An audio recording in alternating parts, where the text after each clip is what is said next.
This is a special broadcast, the interview with President Jacob Zuma. Now, you identified the challenges, Mr. President, as outlined to you in your interactions with fellow South Africans. But, of course, government has got to identify its own objectives. Now, the key issues that you'd like your government to focus on for the next 5 years, what are those particular areas? Well, I think we've outlined the areas as well. I think we've put in the main 5 priorities that we've put, and of course we in the program of the government, as I outlined it in the statement, 10 points. But critical, the issues that emerged out of the interaction that I talked about, the issues of education, critically.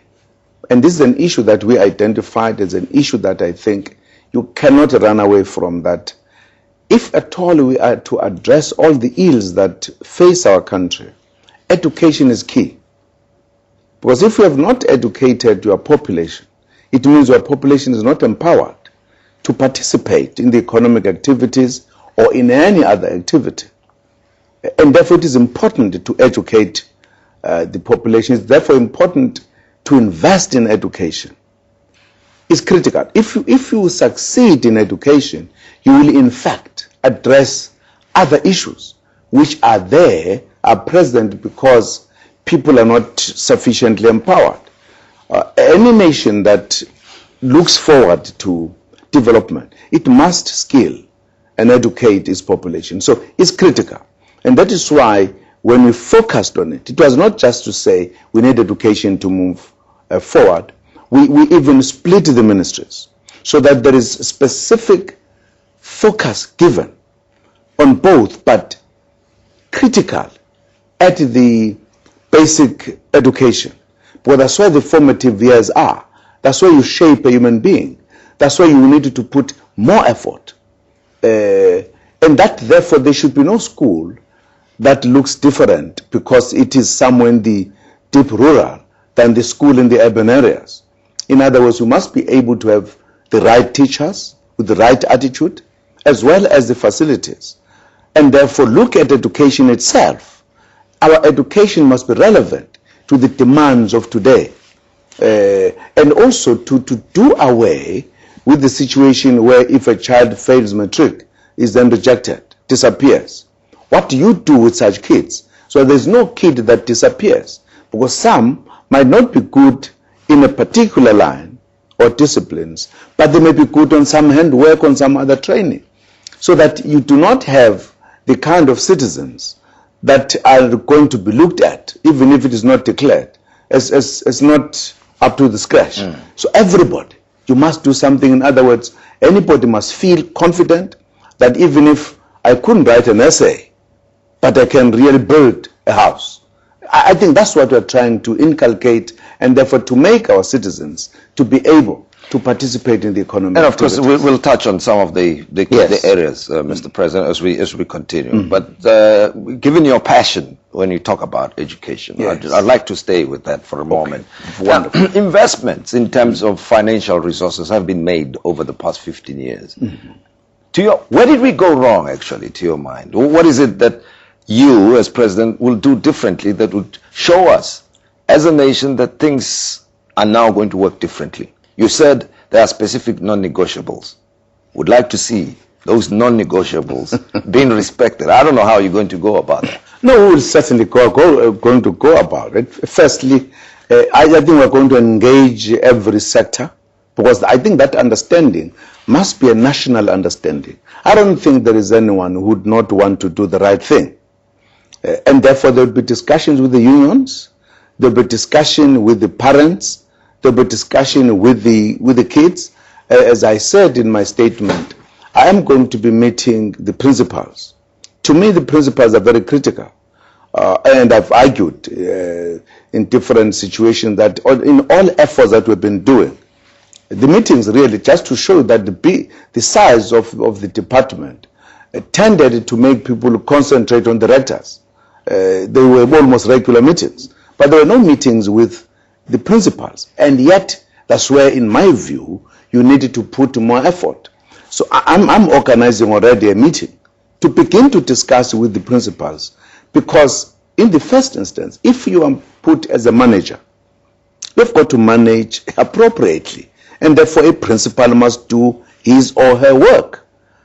And I want us that before we take action, all of us must understand that in fact we mean business. If you're a principal, your school is failing, you can't stay there. Impossible. But we needed to talk to the principals to say what are the requirements. I've also said you are going to need some preparations, some training of some sort for the principals, so that they know what is a kind of job, so that there will be no promotion of people who would not understand what they need to do. So we must be more professional in what we do. That's going to be important, and therefore address the teachers in general, as well as the children, as well as the parents. If you must have heard me talking at some point. I said, for an example, to show the point, if you talk about the governing bodies, me and you who are in the urban areas who went to school, I'm just making myself better because I never went to school, you know. If you said, here is the governing body, we will understand in Soweto or in Kwamashu what a governing body should do. But a governing body in the school terms, in the rural areas, with parents who never went to school, and we leave it as it is, you are not empowering those people. So some of those things are going to be made. You have got schools, for example, we are talking about the digital divide. But there are schools that kids have got, they've not seen a computer before. Sure. Now, I'd like to stay on with education, but there's another area now that's facing your government almost immediately. You've got to deal with that. And doctors on strike, nurses very unhappy. In your speech, Mr. President, you did say that the public health care system is broken. How are you going to fix it with doctors who are very unhappy and other professionals who are unhappy? What should we do? What's going to happen? Well, health, of course, is another priority. As I said, there were 5 priorities that we've been talking about. Is another priority. Certainly, you cannot leave health at the state at which it is. You know the reports, for example, that were coming in some hospitals. Even in Baragwanath Hospital, there were reports in the Eastern Cape. That cannot be allowed to continue. Any country that does not attend to health would have been failing to deliver to its people what the citizens need. The fact that the remuneration of the health professionals is as it is, it tells you that it's a problem. So these are things that we identified, and as I appointed ministers, that's why I appointed Minister Msoledi, precisely because we must deal with this issue. And of course, I wouldn't here sit and get into the details of what is going to be done. He is very clear. We've had discussions. But if I may just ask this question, Mr. President, yourself, or tell an average South African, for them to know that the health system under President Zuma is improving, what should they see when they get to the hospital? Now, certainly the schools themselves need to be upgraded. The hospitals. The hospitals. Right. And why do I say the school? The hospitals. They are depressed. We've got to change the attitude of the health workers. We've got to remunerate them properly, so that from what they give, they are able to receive something. I don't know why we should have reached a stage where the doctors who never strike should reach a stage where they go on strike. Why didn't we fix the problem? Because people say, yes, there is a problem. And apparently the manner in which things were done, or the scaling was done, created a problem that there was a delay in addressing the issue. So these are the issues we needed to fix now. Change everything, including the attitude. Another matter, you spoke about it, made some controversial statements in the past, and you were taken to task by other people when you were suggesting what measures the police should take in dealing with crime. And I think you've also set a sort of difficult target for the government. You said serious crimes must be reduced by up to 10% at least annually. How so? How is government going to go about implementing that? No, firstly, my point has been, and it remains, we cannot talk about the crime, that the crime is a problem for a decade. We've got to do something, particularly if we are in government. So the point we are making is that we've got to gear the police in a particular way. One of the things is the remuneration of the police force. It has to be decent if they are to do their work. We need to invest there. Secondly, we've got to make the justice system as a whole to talk to one another. No contradictions. You know, I've always given this example of a police officer who came to me here in the Western Cape when I went to the Cape Flats, who said, we arrest criminals who are very dangerous within the community, but the courts release them on bail. And he was saying he had been arresting a criminal 3 times, who was now looking for him for a 4th time. Now, you can't fail to rectify that. The question is, that means there's a contradiction. We've got to fix it so that criminals are not released all the time to come back and commit crime and they go back. We've got to deal with this differently. And I've been saying we therefore have to make the entire system to talk one another, now, to adjust it, to align it. Here's another gap. Leadership. The police are without a commissioner, national commissioner as we speak. The NPA, no director. How swiftly are you going to make your appointments, where and when? But as part of the problems, I don't think it is quite useful to have acting positions all the time. I think those matters are being addressed by the department, and I think the minister is working on the issue, and you know that, for an example, he has appointed, with regard to the new unit that is going to the police, he has appointed somebody who is now permanent, not acting. And I'm sure he's addressing those issues because, again, we've got to address these issues within the law. As you know, for an example, the minister, not the minister, the commissioner of police, I think the contract ends in June, between June or July, and I'm certain that once it ends, there will be a very decisive decision taken with regard to the commissioner. So that is being worked on, that we are not going to have acting people all the time. It doesn't give a good impression that you are dealing with issues seriously. So that is going to be addressed, and the minister is working on it. That's President Jacob Zuma talking to us, and this is a special broadcast. The interview will continue in a moment.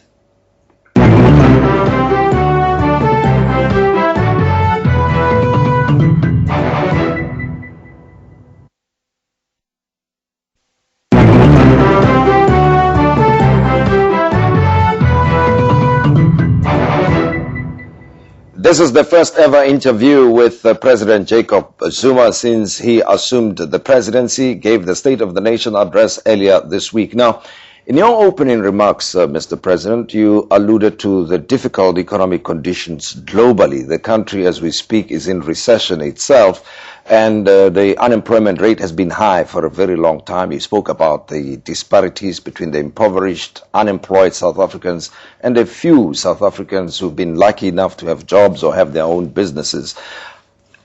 What are the creative ideas coming out of your government at this time that you think will help reduce the levels of unemployment in the country? Well, firstly, I think, Tim, the critical point was that the economic meltdown globally, when it happened, because of the financial fiscal discipline we had, I think the impact was absorbed by the fact that we ran a system that was quite good, and I think everybody has accepted this.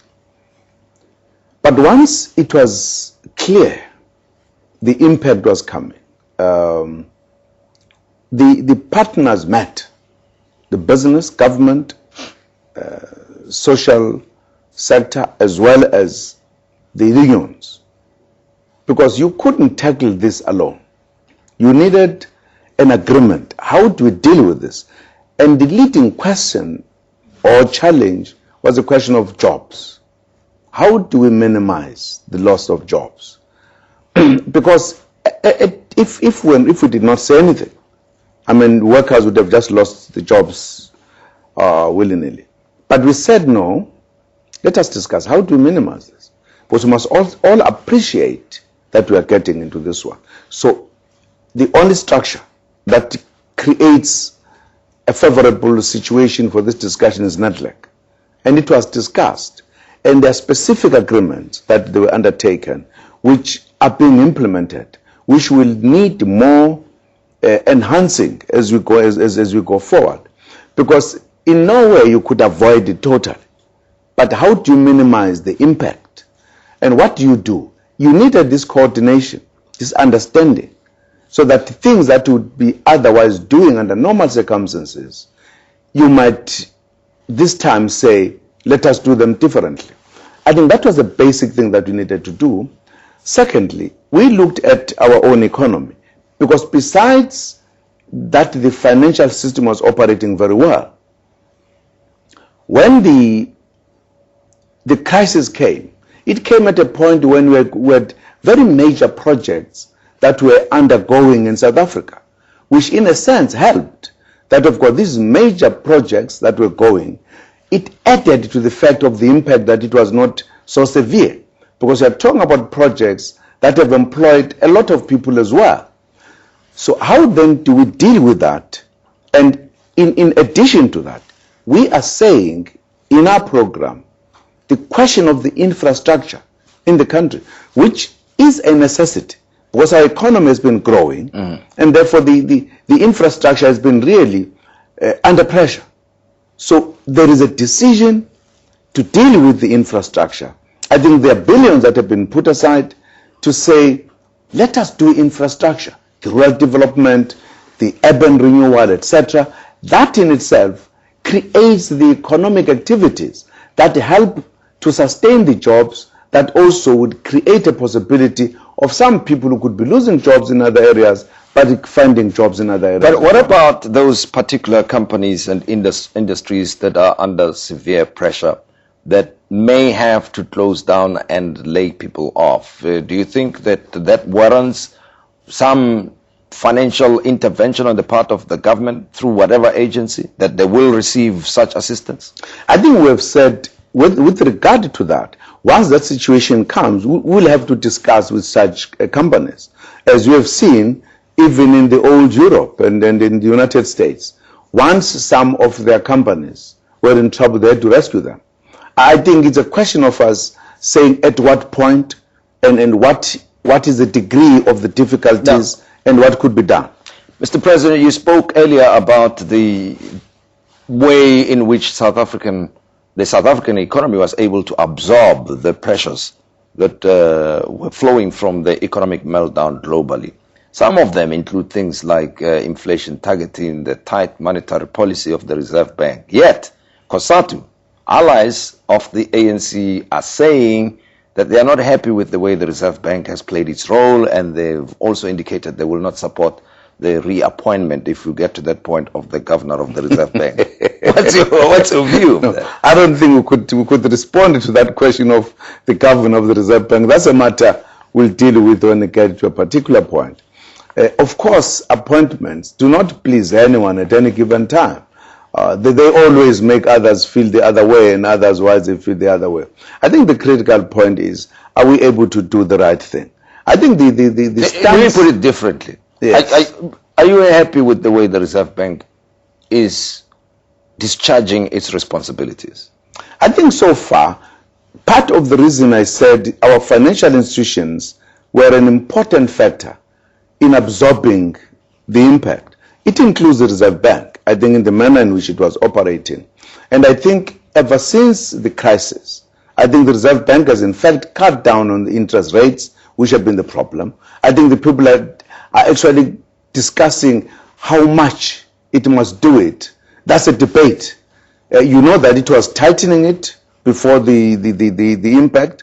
Once the impact was there, it began to loosen it. and people feel that no, it must actually loosen it even more.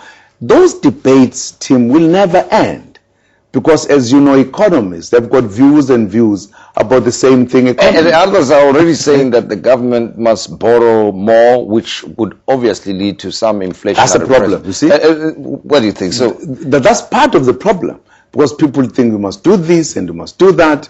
Particularly when there is a crisis, it gets worse. I think instead of pressurizing ourselves, we need to have a possibility to exchange views and really look at what is the best that we need to do for our country. Now the leader of the UDM, Bantu Holomisa, was suggesting that you should call an economic indaba, for instance, to deal with precisely that. Well, I understand Holomisa coming from a different angle. That's a politician talking, an opposition, who'd want to be part of everything, you know. You've got to get the votes to take such decisions at times. It doesn't mean that you may not have an indaba, but does this call for now the national CODESA? Because, as I said, the specific sectors that deal with these matters are meeting. The fact that Holomisa is not part of that is a political issue. But it does not remove him, of course, to have a view. He might have a view, he might want to raise it. There's a new innovation on the part of your government, even a ministry established for that, rural development.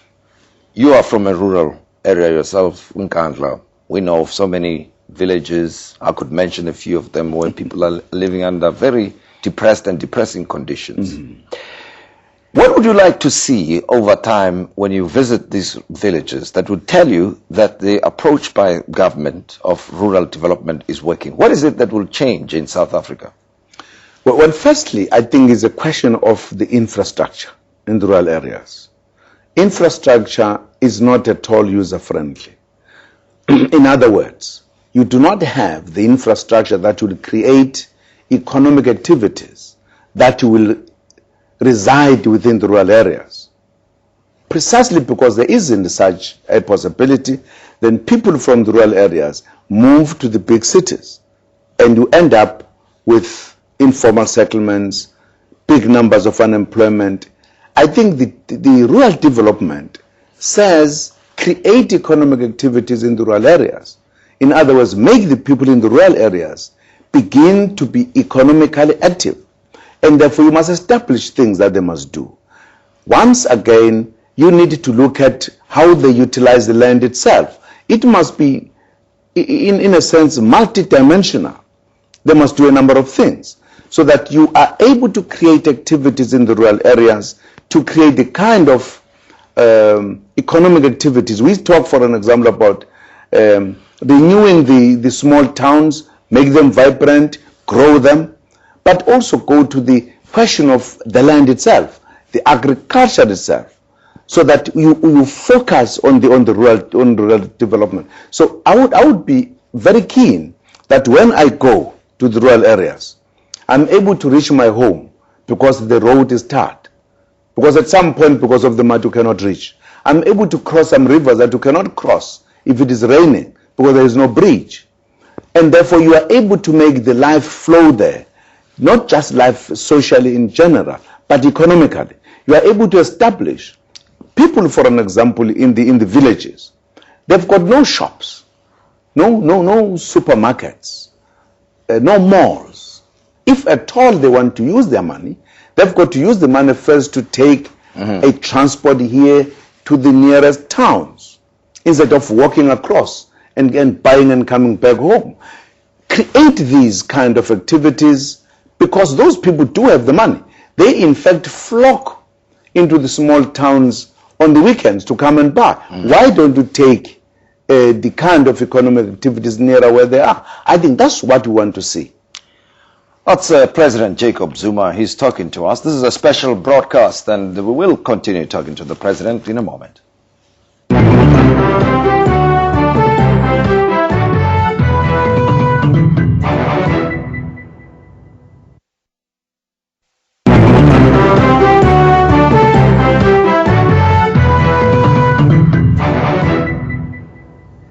President Jacob Zuma is tonight fleshing out details of the speech that he gave earlier this week, the maiden State of the Nation address, outlining his plans for the nation. Now, moments ago, Mr. President, you spoke about what you'd like to see happen in rural areas and so on. But there's another key issue relating to rural areas as well as agriculture. And that is the point of the question of food security. South Africa used to be the net producer of food for export, but these days we are importing some of the foods that we consume in this country. And before you respond to my question about the decision to appoint Peter Melda of Freedom Front as your Deputy Minister of Agriculture, why? Well, he was appointed firstly from the Freedom Front. One of the points is that we are saying there are issues in our view that this country must look at. That politics and opposition is not about tearing the country apart. It's about how do we make South Africa work. And we have said that we are going to be embracive to get all South Africans together.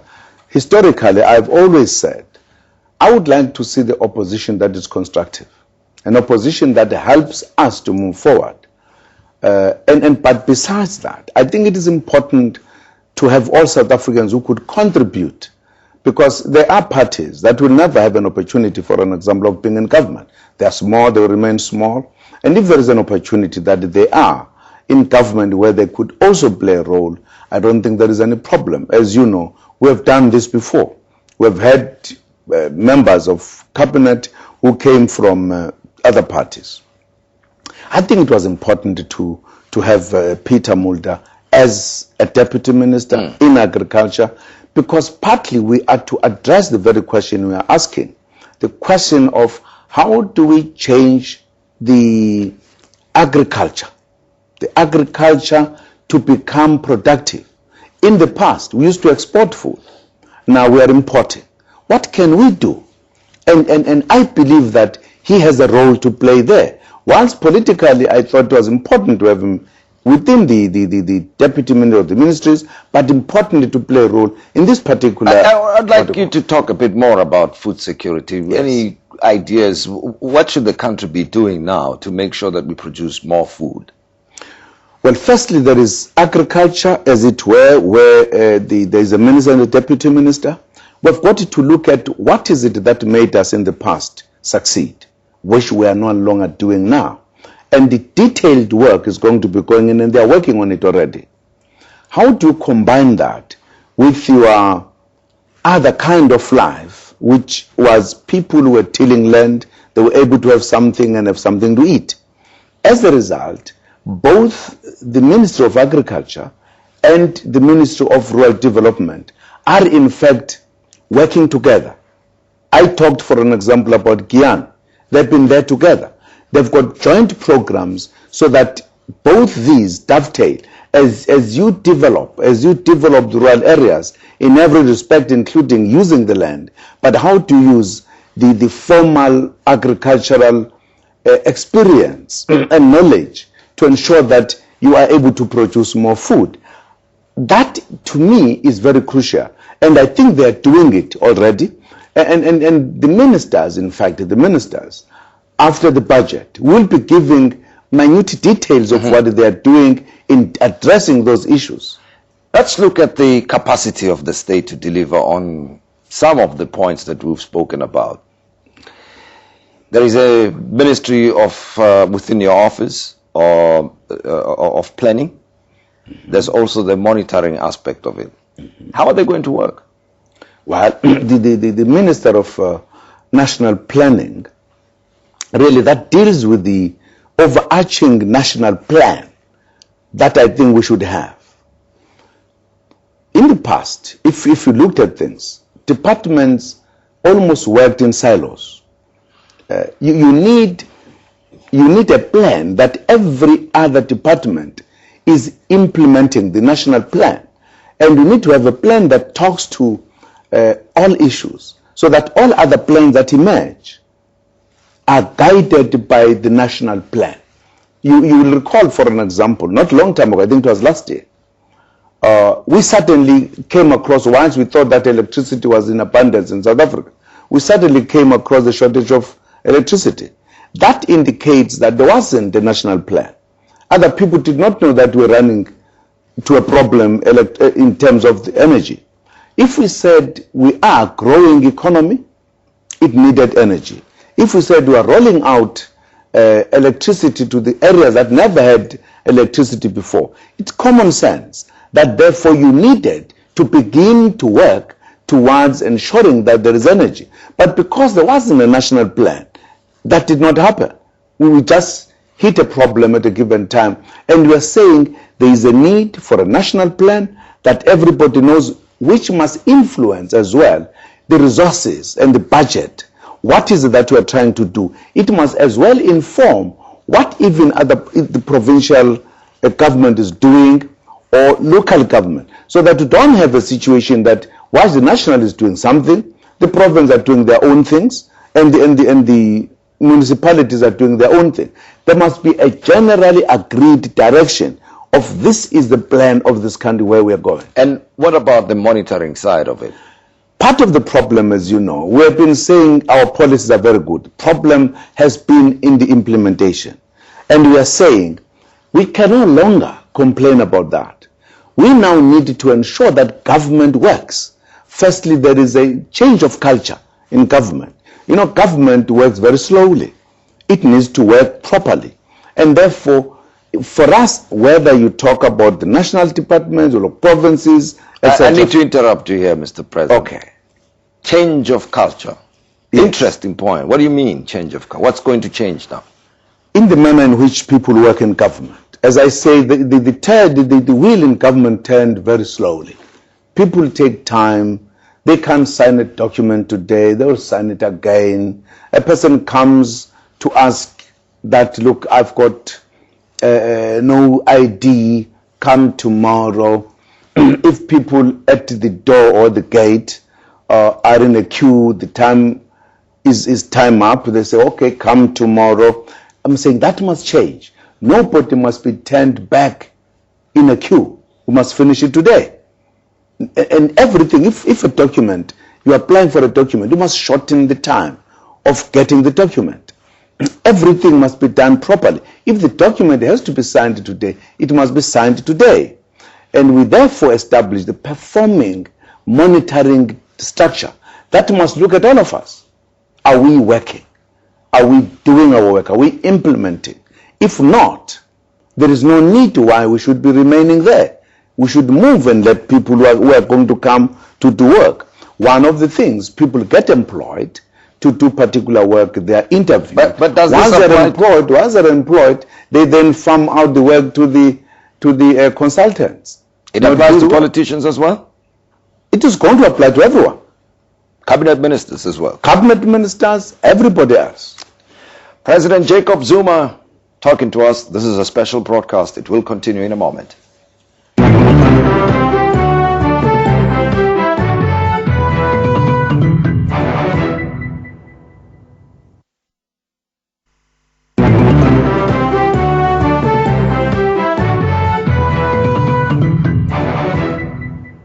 This is a special broadcast and the first interview with President Jacob Zuma following his first State of the Nation address as president of the country.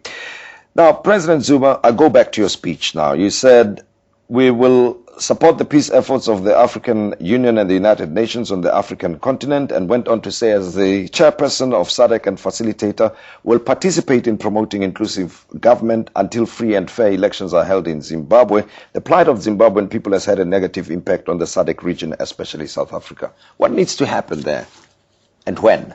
Well, as you know, SADC spent a lot of time on this matter. Zimbabweans themselves spent a lot of time. Finally, an agreement was reached.